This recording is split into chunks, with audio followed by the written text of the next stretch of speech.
अस्सलामुअलैकुम नाजरीन, मैं हूं आपकी मेजबान रिदा फातिमा और आप देख रहे हैं जुर्म कहानी, वो प्रोग्राम जहां सच्चाई चीख चीख कर बोलती है और खामोशी मुजरिमों की सबसे बड़ी साथी बन जाती है। क्या हम एक ऐसे मुआशरे में जी रहे हैं जहां कानून सिर्फ ताकतवर की दहलीज पर सजदा करता है, जहां मजलूम की फरियाद दीवारों से टकरा कर लौट आती है?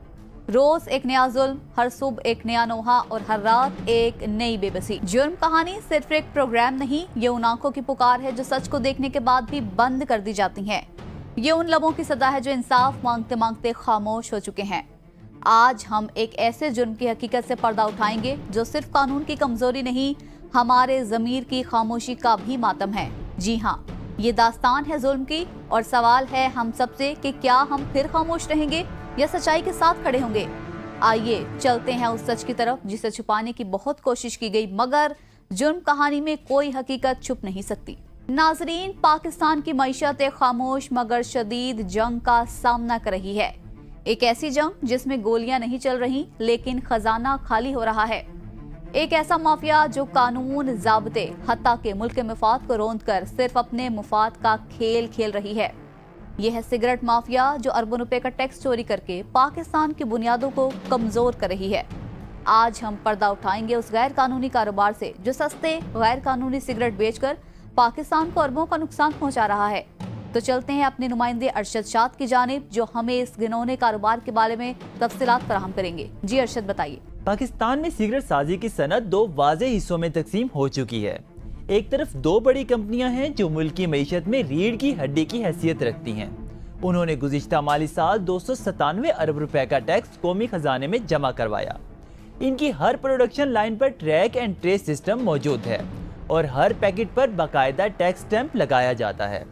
दूसरी तरफ है गैर कानूनी सिगरेट इंडस्ट्री, एक स्याह धंधा जो मार्केट के 56% हिस्से पर काबिज है। 40 से जायद गैर कानूनी कंपनियां सिर्फ 5 अरब रुपए का टैक्स देती हैं, यानी कौमी खजाने को सालाना करोड़ों अरब रुपए का धोखा दिया जा रहा है।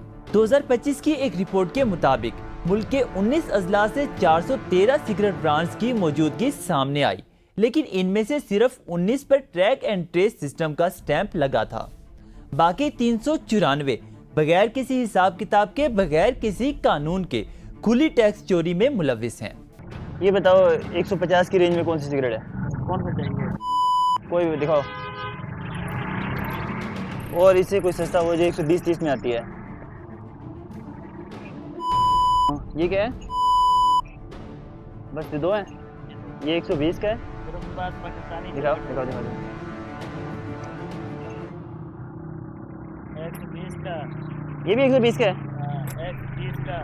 ये एक सेकेंड, ये यार मेरे पास अभी मोबाइल नहीं है, मैं किसे भेजाऊँ पैसे? वो चाची के तो नहीं है? क्या? चाची के तो नहीं है? अरे नहीं, ये किसी और को भेजनी है ना, उनमें से लेनी है। अच्छा, ये है जो है ये कितने की है? 150 की? नहीं नहीं, 130 की, 150 की, 150, और ये 120, 120 और ये 130 और ये 150।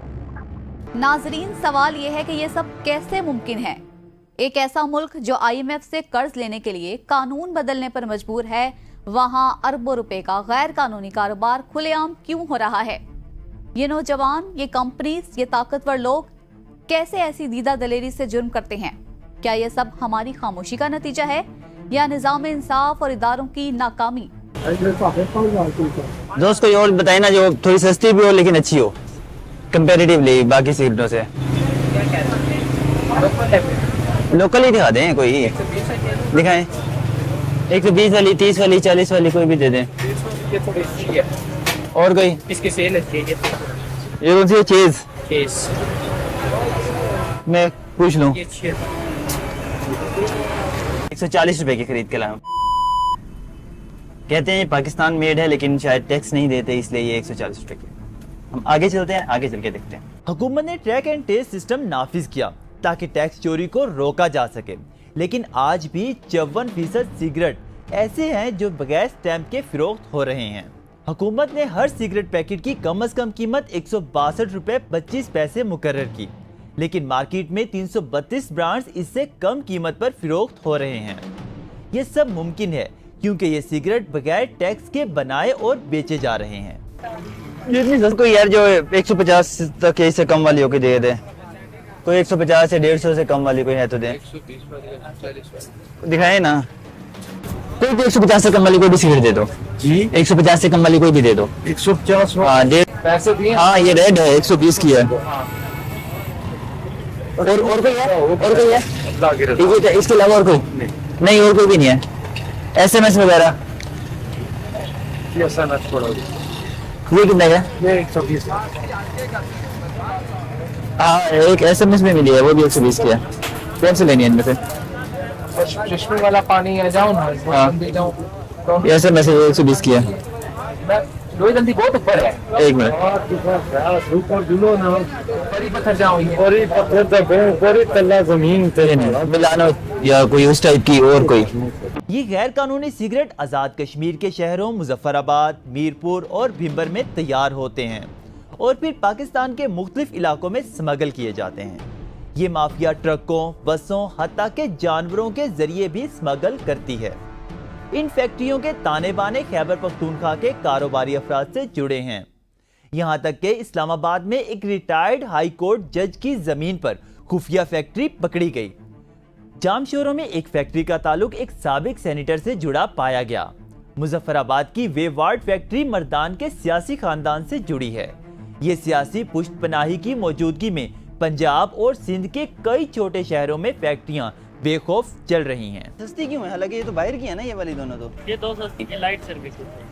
मतलब लाइट चलते जाते हैं ना, सस्ते हैं। चलती ज्यादा है इसीलिए सस्ती है। जो महंगे वो उतने नहीं चलते। वो आपके पास चलते नहीं है। खुली देते हो? ये वाले हाँ ये खुले भी देते हैं, सब खुले देते हैं। एक सिर्फ SMS और चैंपियन नहीं देते हैं। यार ये मैंने आपको 4-5 सिगरेटें भेजी हैं, देखो इनमें से कौन सी लेनी है। सिर्फ SMS कितने की है? 120। वन पुराना सिगरेट है जो फंगस हो गया था और ये एक्सपायर हो गया था, और इसकी मुकम्मल एडजुडिकेशन करने के बाद हमने आज इसको डिस्ट्रैक्ट किया है। जुर्म कहानी की टीम ने पंजाब के कई शहरों से सिगरेट ब्रांड्स खरीदे जिनकी कीमत 100 से 150 रुपए थी। ये सिगरेट सस्ते इसलिए हैं कि इन पर टैक्स नहीं दिया जाता, और जब टैक्स नहीं दिया जाता तो मुल्क की माइशत कमजोर होती है। अस्पताल, स्कूल, सड़कें सब मुतासिर होते हैं। क्या रियासत इतनी कमजोर है कि एक सिगरेट माफिया से यरगमाल बना ले? क्या ट्रैक एंड ट्रेस सिस्टम सिर्फ कागजों की हद तक है? क्या कानून सिर्फ गरीब के लिए ही है? अगर नहीं तो फिर ये माफिया क्यों आजाद घूमती है? ये वक्त है जागने का, सवाल करने का और हुकूमत से ये मुतालबा करने का कि गैर कानूनी फैक्ट्रीज के खिलाफ सख्त तरीन कार्रवाई की जाए, क्योंकि अगर हम खामोश रहे तो यह खामोशी जहर बनकर हमारी माइशत को खा जाएगी। पाकिस्तान की बका कानून की बालादस्ती से ही मुमकिन है, क्योंकि जुर्म कहानी अभी बाकी है।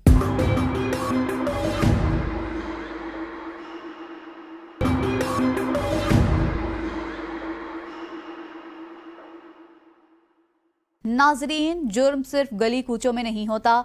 आज के दौर में सबसे ज्यादा खतरनाक जुर्म वो है जो किसी कमरे के अंदर एक लैपटॉप और इंटरनेट कनेक्शन के जरिए सरअंजाम दिया जाता है। ऑनलाइन फ्रॉड, साइबर क्राइम एक ऐसा जदीद जुर्म जिसमें ना खून बहता है, ना चीखें सुनाई देती हैं, लेकिन नुकसान अरबों का हो जाता है।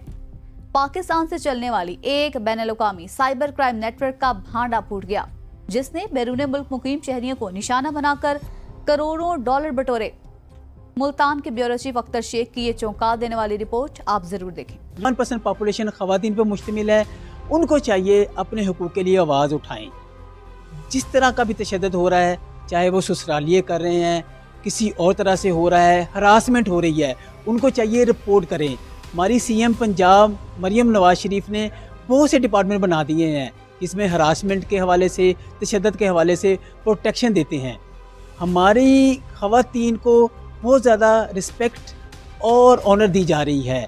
इस हवाले से हमारी ख़वातीन को भी चाहिए कि अगर उनके साथ कोई मिसहैप हो रहा है, वायलेशन हो रही है, वो रिपोर्ट करें ताकि उनका भी खात्मा हो सके, उनको इंसाफ फराहम किया जा सके और जो ख़वातीन हैं वो मर्दों के बराबर शाना बशाना मुल्क की तरक्की में, खुशहाली में मुल्क के साथ अपना हिस्सा डाल सकें। ये सवाल सिर्फ पुलिस से नहीं, पूरे निज़ाम इंसाफ से है। क्या एक औरत अपनी इज्जत बचाने के लिए जब थाने पहुंचे तो उसे सिर्फ रस्मी कार्रवाई का सामना हो? क्या हमारे सिक्योरिटी इदारे इन मजलूम औरतों को बरवक्त तहफ़्फ़ुज़ देने में नाकाम हो चुके हैं?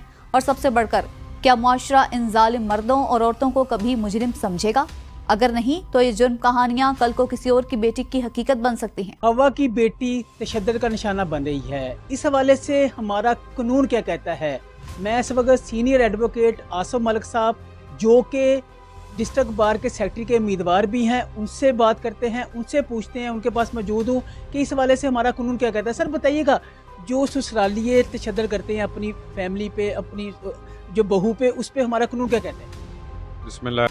इसकी तरह पीपीसी के तहत बहुत सारे जो जुर्म बनते हैं उसके मुताबिक सज़ा मिलती है, इंजरीज आती हैं, तो उसकी अलग से जो दफ़ात हैं वो सारी जो है वो अप्लाई की जाती हैं।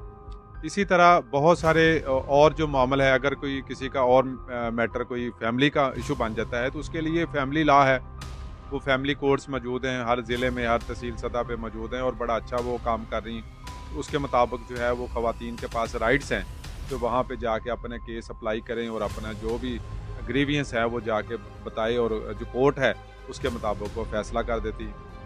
ये है सीनियर एडवोकेट आसिफ मलिक साहब, इनका यही कहना है कि जो कोड मौजूद हैं, लॉ मौजूद हैं, लेकिन वायलेंस फिर भी बढ़ती जा रही है। इस हवाले से हमारी सीएम पंजाब भी बहुत ज़्यादा एक्टिव हैं, उन्होंने डिपार्टमेंट भी बनाए हैं। अभी इस हवाले से हमारी जो 51% पॉपुलेशन है ख़वातीन की, उनकी प्रोटेक्शन के लिए, हरासमेंट से सेव करने के लिए, उनको इस वायलेशन से बचाने के लिए सभी को आगे आना चाहिएगा। सभी अपना कदम बढ़ाएंगे, अपनी एफर्ट करेंगे तो इस तरह की वायलेशन कम से कम होंगी। नाजरीन, जुर्म की दुनिया अंधेर नगरी की तरह है, जहां लालच, नफरत और खुदगर्जी के साए मंडलाते रहते हैं। लेकिन याद रखें, अंधेरे चाहे जितने भी गहरे हों, इंसाफ की रोशनी हमेशा अपना रास्ता बना लेती है। हर जुर्म एक सबक छोड़ जाता है, हर मुजरिम की कहानी इबरत की एक तहरीर होती है। हमें चाहिए कि इन कहानियों से सीखें, खुद को और अपने मुआशरे को महफूज रखने के लिए कानून, अखलाकियात और इंसानियत की हुदूद को ना सिर्फ पहचाने बल्कि इन पर अमल भी करें। ये थी आज की जुर्म कहानी, एक ऐसी दास्तान जो हकीकत पर मबनी थी, सबक आमूज भी और सनसनीखेज भी। अगली बार फिर हाजिर होंगे नई कहानियों के साथ, जहां जुर्म बेनकाब होगा और इंसाफ की गूंज सुनाई देगी। तब तक के लिए अपना और अपने इर्द गिर्द के लोगों का ख्याल रखिए। अल्लाह निगहबान।